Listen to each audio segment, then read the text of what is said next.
آپ سب کو پتہ ہی ہے کہ محرم چل رہا ہے، اور محرم میں ظاہر سی بات ہے مجلس بھی ہوں گی، اور شیعہ مکاتب فکر کے تمام جو ریلیجنس ایونٹ ہیں وہ بھی ہوں گے۔ ایسے ایونٹ میں اکثر لڑائی جھگڑے،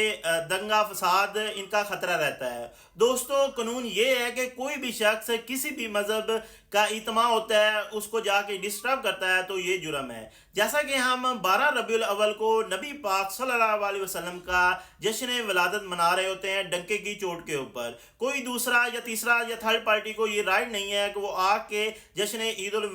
جو ولادت ہے نبی پاک صلی اللہ علیہ وسلم کی اس کو ڈسٹرب کرے۔ تو اگر کوئی اسے ڈسٹرب کرتا ہے تو وہ جرم ہوتا ہے۔ اسی طرح جب شیعوں کا ایونٹ ہو رہا ہوتا ہے، جب مجالس ہو رہی ہوتی ہیں، تو کسی تیسرے بندے کو آپ کو مجھے حق حاصل نہیں ہے کہ ہم جا کے اس کے اندر دنگا فساد کریں یا اس کو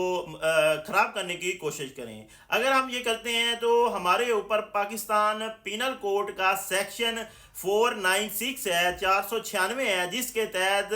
آپ کو 1 سال سزا یا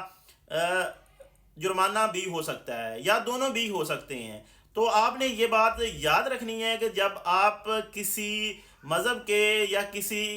جو عقیدہ ہے اس کے خلاف آپ ان کی کوئی مجالس ہو رہی ہیں یا کچھ بھی ہو رہا ہے، ان کے اوپر اگر آپ جا کے بات کریں گے یا ان کو ڈسٹرب کریں گے، ان کو دنگا فساد کرنے کی کوشش کریں گے، تو یہ قانون آپ کے اوپر لاگو ہوگا۔